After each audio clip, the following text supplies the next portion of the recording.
Hi guys, my name is Sabrina and welcome back to my channel. This is episode number 3 of my Procreate mini-series, and today I'll be showing you guys how to make custom palettes, how to add and delete colors in those palettes, move them, how to use the eyedropping tool, and how to use the color drop method. So let's get to it. So to make a custom palette yourself, you click on the color at the top right corner of the screen, and at the bottom you'll see palettes, and then this will show up. Now usually you only have the bottom 3 of these palettes.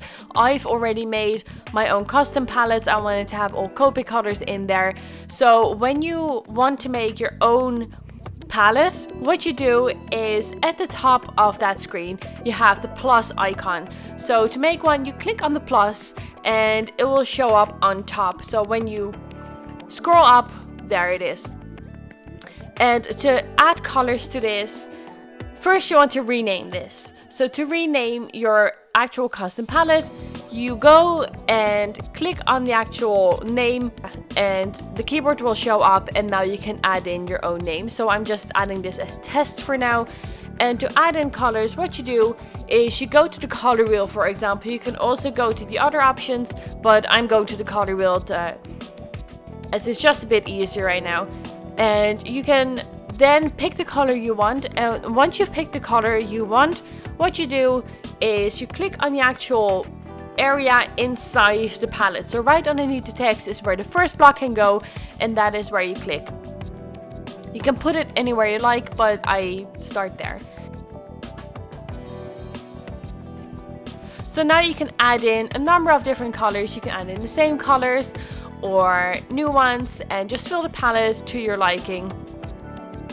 You can also change your colors, like delete them. So to delete them, you hold on the actual color and then you press delete. So I'll show you again. You hold on the actual color and then you press delete, and that is how you delete colors. And now you can fill them in with any other color that you want. So the spaces are now black, so they're empty, and you can fill them in as you prefer.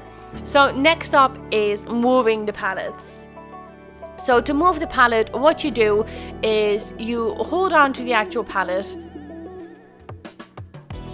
So what you do is you hold on the name of the palette and you'll see the screen change just a little bit, and now you can move it around. So while keeping pressure on the screen, you can move the palette up or down to your liking, so you can place them anywhere you want.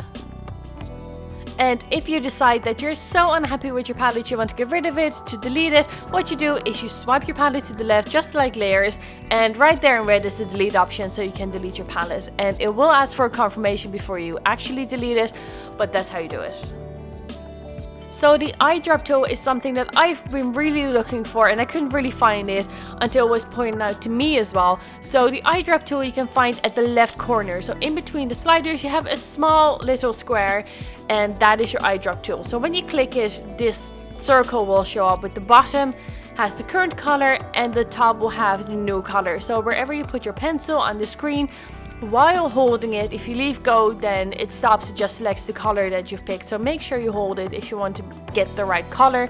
But the bottom is the current color and the top is the new color.